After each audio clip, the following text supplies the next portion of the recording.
member of the family may be defined by what? Two parameters, which are the mean and the variance. Okay, good.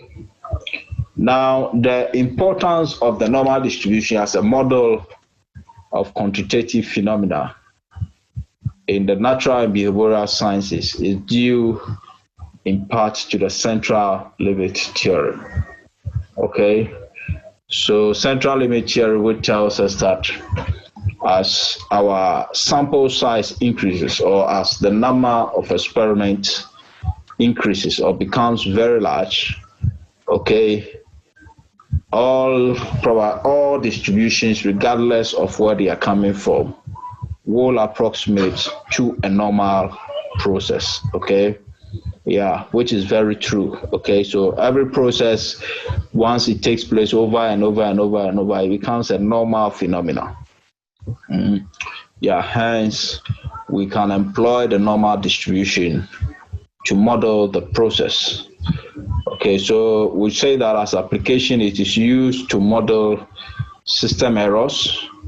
Okay, something like channel errors, and then distribution of normal phenomena like height, weight, etc. Okay, good. Now, the density function, okay, of, better say, let me say, it's a continuous random variable. Okay, so its density function, that's a probability density function, is what you have here. That is 1 over what?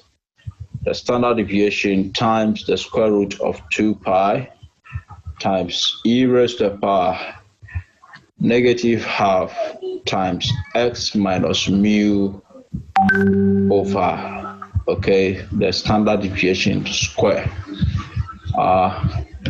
Whereas we have the CDF also stated clearly over here. So this is how you obtain the probability distributions, and this is how you obtain the cumulative function. Okay, good. So the error function, like we know, is given as what? 2 over pi, then the integral of e raised to the power negative t squared from 0 to x. Okay. Now, for a normally distributed random process, we write x is, just a minute. We write that x is what? Normally distributed with mean of mu and variance sigma square. Take note. So we have mu and what?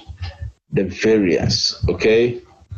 Then if we should plot the probability, okay, curve for a normal process, we get a bell-shaped distribution where the mean is at the center of the process. Okay, the mean is at the center of the process. Okay, then as you can see, this graph is symmetric. Okay, symmetric meaning that it divides the bell into 2 equal halves. Okay, which means that from this portion to this point, okay, is equal to, okay, this point to infinity. Okay, so that you should take note of. Good. Now,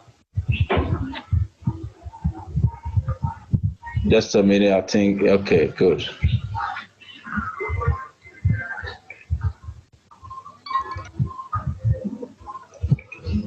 Okay. So we're saying that, okay, the simplest case of a normal distribution, known as the standard normal distribution, has an expected value, a mean of 0 and a variance of 1, and written as what?